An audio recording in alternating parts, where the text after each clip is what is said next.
자, 반갑습니다. 알파프로 가족 여러분, 정태근 전문가입니다.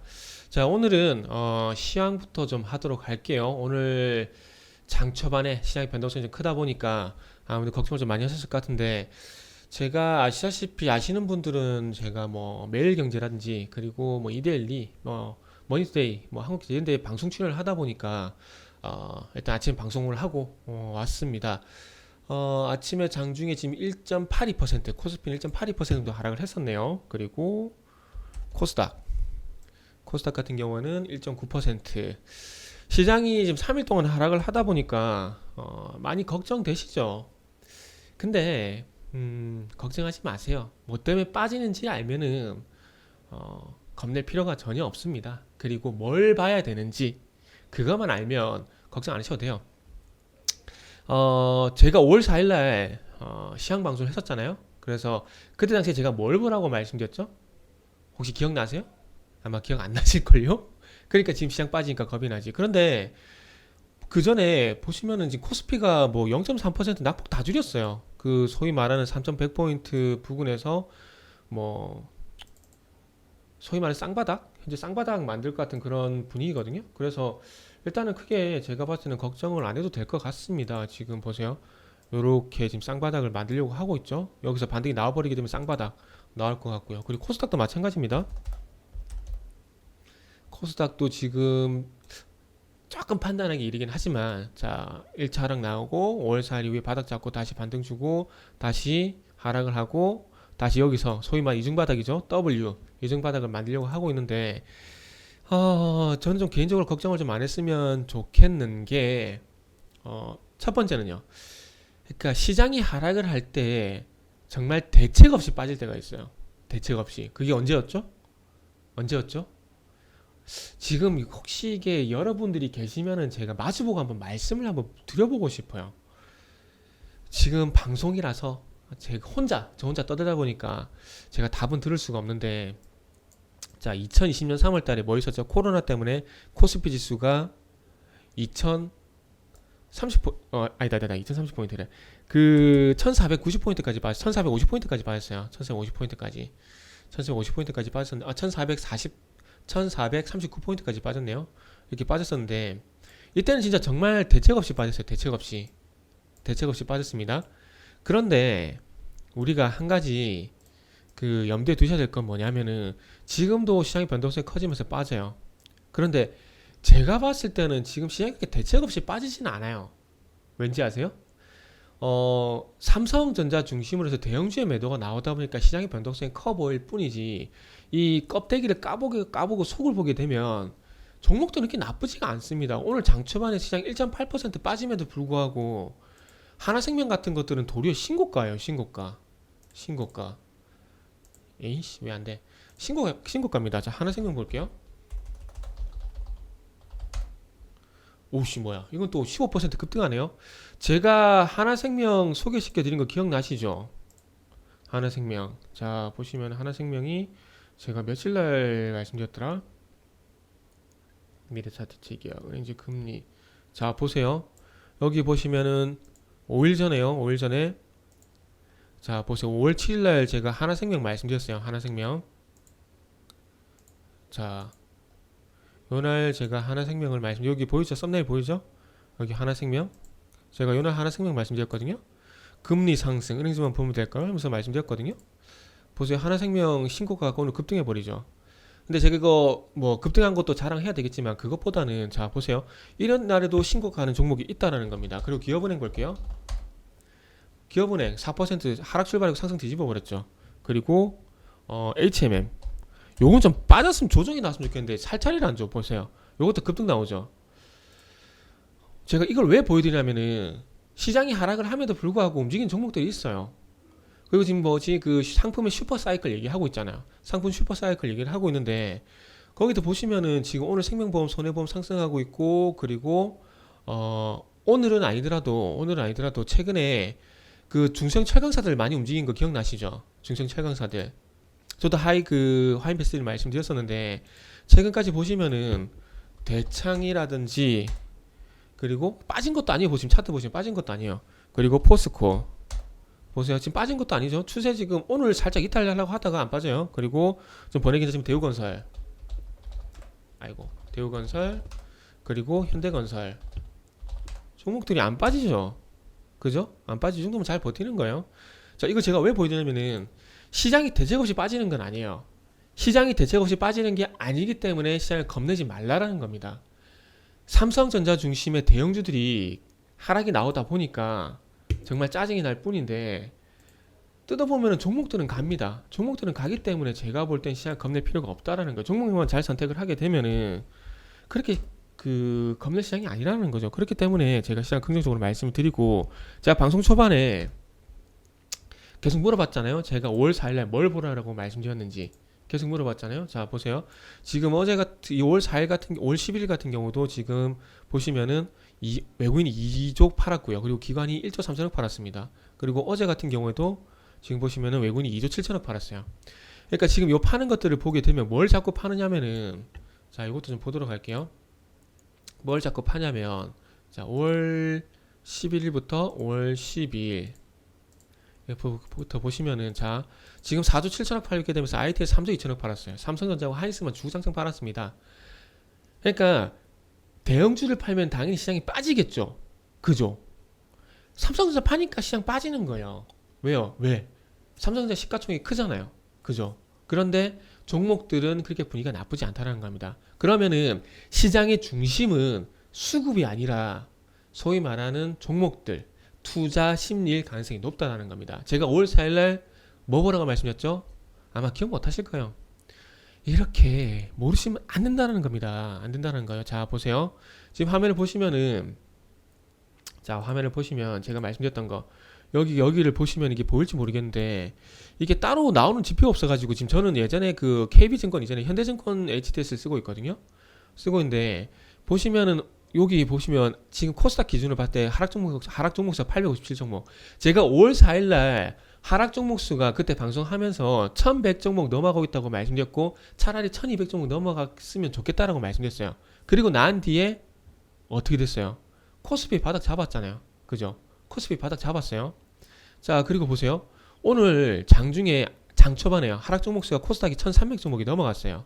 자, 제가 이걸 왜 자꾸 짚어보냐면은, 1차적으로는 지금 전반적으로 수급도 중요하지만은 어떤 우선순위, 시장에 영향을 주는 우선순위, 이 측면에서 봤을 때 수급도 중요하지만은 지금은 소위 말하는 투자 심리, 이게 더 중요하다는 겁니다. 그래서 제가 종목별 등락해놔를 보는 거예요. 자, 왜냐? 자, 종목별 등락해놔.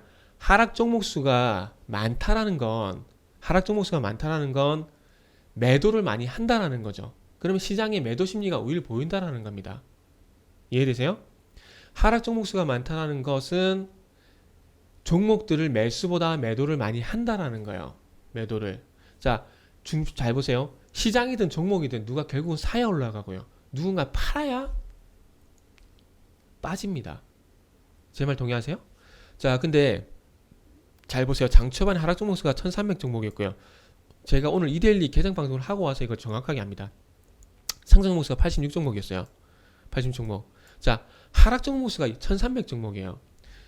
더 이상 팔 종목이 있어요? 없습니다.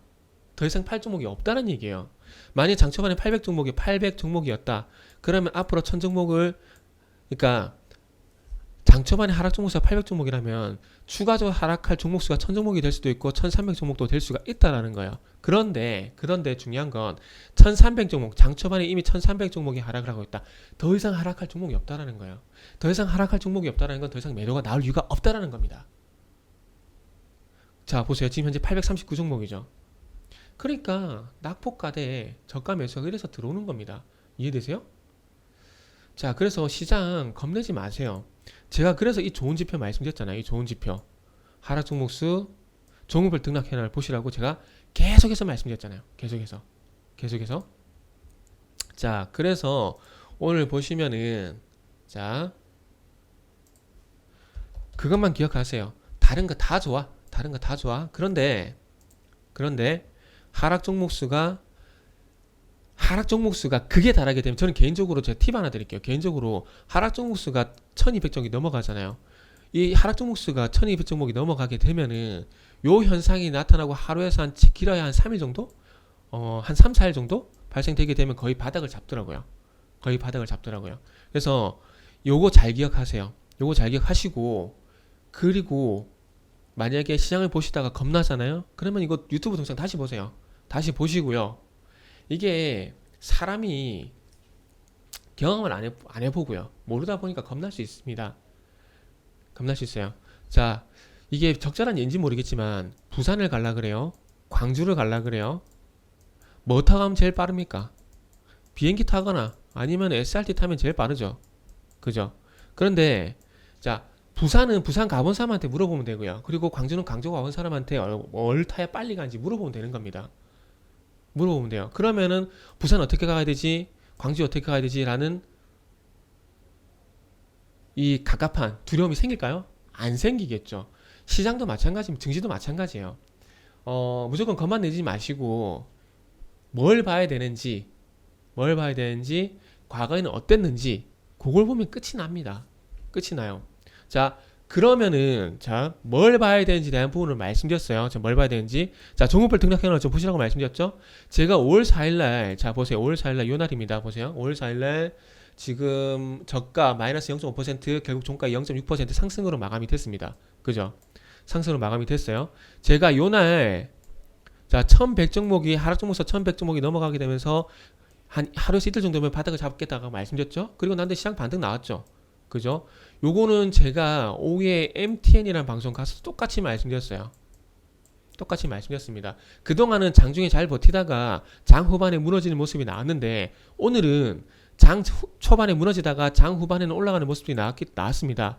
그동안 시장이 하락할 때 나왔던 현상과 반대 현상이 나왔기 때문에 시장이 상승할 가능성이 높다라고 제가 MTN 방송 머니투데이 방송에서 말씀을 드렸고요. 그리고 방송 가기 이전에 하락 종목 수가 어쨌든 더 이상 늘어날 가능성이 없기 때문에 시장이 올라갈 가능성이 있다라고 말씀드렸어요. 그리고 나서 4일 동안 반등이 나왔죠. 자, 오늘도 마찬가지예요. 좀 더 지켜봐야 되겠지만 적어도 추가적인 하락이 나올 가능성은 없을 가능성이 높다라고 보고 시장을 대응을 하는 게 맞아요. 자, 그리고 어떻게 가야 되느냐를 말씀드렸고, 그러면 뭘 봐야 되느냐를 말씀드렸고, 맞나요? 뭐 하여튼 뭐 어쨌든 저도 말 즉흥적으로 계속 방송을 하다 보니까 저도 까먹어요. 저도 사람입니다. 자, 그러면 뭘 봐야 되는지는 말씀을 드렸어요. 그러면 과거 사례. 자, 잘 보세요. 3월 달까지 이 시장이 조금 안 좋았죠. 그죠? 시장이 계속 행보를 했습니다. 이때 당시에 시장이 뭐 때문에 계속 짓눌렸죠? 국채금리, 인플레이션 이슈, 지금도 인플레이션 이슈죠. 자, 국채금리, 인플레이션 이슈가 발생되게 되면서 국채금리가 상승을 하게 되면서 이게 시장에 부담을 주겠다고 얘기를 했었습니다. 그러면서 시장은 조정 구간에 들어갔고 국채금리 수혜주들, 금융주, 보험주 계속 올라갔죠. 제 말 틀려요?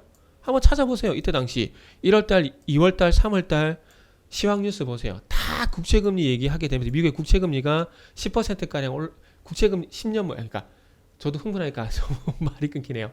자, 10년물 국채금리가 급등을 하게 되면서 시장에 부담을 주고 있다. 그러면 주식시장에 자금이 빠져나갈 거다. 요것 때문에 시장이 주춤했었거든요. 그리고 나서 그 이슈가 또 3월 말부터 4월 때 되니까 깜짝같이 사라지게 되면서 시장이 반등이 나왔어요. 시장이 반등이 나왔습니다. 자, 국채금리 이슈. 그때 당시 인플레이션 이슈였어요. 인플레이션 이슈. 자, 근데 이게 영원히 갔습니까? 영원히 안 가죠. 2월달, 3월달 끝났습니다. 자, 그리고 난 다음에 시장이 또 괜찮아졌다가 자, 보세요. 다시 시장이 올라가죠. 참 찌끔찌끔 올라가서 너무 짜증났어요. 하지만 철강, 건설, 보험주 올라갔죠. 자, 그죠? 올라갔죠. 그러고 난 뒤에 시장에 조정이 나옵니다. 또 무슨 이슈 나와요? 인플레이션. 물가, 인플레이션 얘기가 다시 나옵니다. 다시 나와요. 그러면서 시장이 좀 부담을 주고 있어요. 이게 영원히 갈까요? 영원히? 안 갑니다. 안 가요. 겁내지 마세요. 인플레로 인해 시장이 무너질 것 같으면은 대책 없이 시장이 빠집니다. 대책 없이 시장 빠져요. 아까 같은 그런 신고가 패턴 안 나옵니다. 안 나와요. 어디 갔냐? HMM 그죠? 신고가죠? 기업은행 신고가죠? 이런 현상 안 나옵니다. 하락하고 난 다음에 무조건 빠져야 정상이에요. 그래서 역사는 반복이 된다고 하죠. 증시도 마찬가지입니다. 시장이 상승과 하락이 계속해서 반복할 겁니다. 그리고 시장이 하락을 하게 되면은 또 시장에서 돈 풀 거고 연준에서 돈 풀 거고 그래서 시장이 하락이 멈추게 되면은 돈 푼 것 때문에 또 인플레이션 문제가 나올 거고 그리고 나서 또 원자재 이어서 다시 이제 또 원자재 생산 쪽에 원자재 갔다가 이게 바톤을 이어받아 가지고 뭐가 갈까요? 소비재 쪽으로 IT 자동차가 또 바톤을 이어받겠죠. 그러니까 요거 잘 기억하세요. 오늘 말씀드린 거 잘 기억을 하세요. 그러면 시장 겁 안 납니다. 빠져도 겁 안 나고 도리어 뭐 사지? 뭐 사야 되나? 그거만 신경을 쓰면 되겠죠? 자, 삼성전자 보세요. 하락하고 난 다음에 낙폭 줄이죠. 낙폭 더 이상 안 나오죠. 하이닉스 낙폭 줄이죠. LG화학 낙폭 더 이상 안 나오죠. 네이버 낙폭 더 이상 안 나오죠. 삼성 바이오로직스는 지금 CMO 때문에 화이자 백신 CMO 때문에 상승하죠. 카카오 더 이상 추가 하락 안 나오죠. 현대차 상승으로 전환됐죠. 삼성 SDI 지금 소폭 하락 그리고 셀트리온 1% 반등 나오죠. 포스코 낙폭 다 줄이죠. 그래서 지금은 그것만 보시면 돼요. 어차피 시장의 주도주는 자 보험주, 금융주, 소비 관련해서 음식료 관련 종목들 이제 백신 접종으로 인해서 시장이 조금씩 바닥을 잡아 나갈 겁니다. 그리고 자 건설주 반등 나오죠. 운수장비, 자동차 반등 나오죠. 그리고 철강 어디 갔니? 철강아. 철강 2.2% 하락이네요. 철강도 반등 나올 겁니다. 그래서 이쪽으로 볼 수밖에 없어요. 그래서 이 낙폭 줄이는 업종 중심으로 보시면 돼요. 그러면 오늘 건설, 자동차, 금융주, 해운주 하고 항공주 반등 나오죠. 자 그리고 방송 잘 보세요. 이거 항공주도 말씀드렸어요. 항공주 오늘 2% 상승하죠. 항공주도 보시면은 지금 보세요. 여기 보시면은 5월 11일 날 항공주 말씀을 드렸어요. 자, 대한항공 말씀드렸죠? 대한항공. 자, 잘 보세요. 들어와서 제가 어떤 종목 말씀드리는지 무조건 보세요. 무조건 보세요. 자, 그래서 오늘 시황에 대해서 좀 말씀을 드렸는데 결론은 겁내지 말자. 그걸로 다 끝납니다. 겁내지 말고 왜? 가까운 과거 사례 말씀드렸고요. 그리고 뭘 보면 되는지 이제 말씀드렸습니다. 그래서 오늘 시황 방송 여기서 마무리할 테니까 좀 길었습니다. 길었어요. 좀 길었는데 어쨌든 방송 끝까지 보세요. 방송 끝까지 보시고 좀 아무쪼록 도움이 됐으면 좋겠습니다. 5월 4일에 이어서 또 오늘 오늘 며칠이죠? 5월 13일 제 시황이 또 맞아 떨어지는지 한번 좀 보자고요.